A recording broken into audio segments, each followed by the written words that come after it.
यह डिक्टेशन 90 शब्द प्रति मिनट की गति से हम संपादकीय जनसत्ता से लिया गया है। हाँ, रेडी।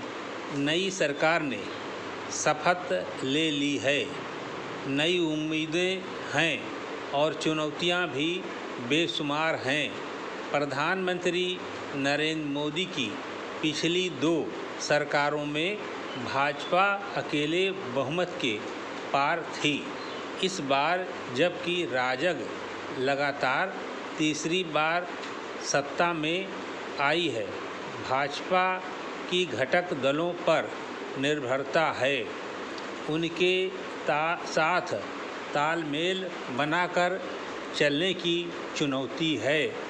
प्रधानमंत्री नरेंद्र मोदी ने अपना तीसरा कार्यकाल समझौतावादी जनादेश के साथ शुरू किया है।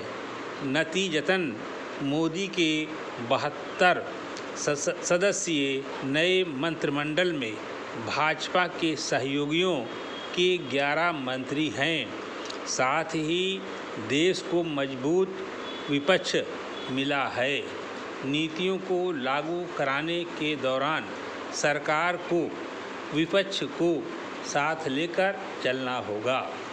मजबूत विपक्ष सामने है, इससे विपक्ष और असहमति जताने वाली आवाज़ों को कुछ राहत मिलेगी।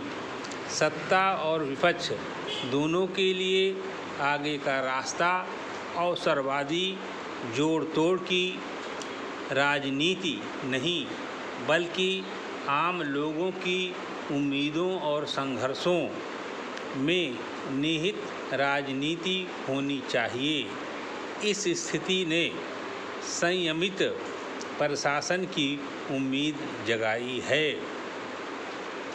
राज्यों में प्रभावी दलों के साथ सत्ता साझा करने से मोल भाव की गुंजाइश बढ़ जाती है, लेकिन देश के सामने मोदी की सत्ता की मूल प्रकृति सामने है, जो फैसलों में दृढ़ संकल्प वाली है। गठबंधन धर्म इस प्रकृति को लेकर एक गहन विश्लेषण की मांग करेगा। गठबंधन सहयोगियों की राज्य स्तरीय राजनीति के नज़रिए से देखा जाए तो कम से कम अगले चरण के विधानसभा चुनाव तक तस्वीर मोदी के पक्ष में है। तेलुगु देशम पार्टी अपने राज्य में आराम से बैठी है। जद-एकी को अगले साल विधानसभा चुनाव तक सत्ता में बने रहने के लिए भाजपा की ज़रूरत है।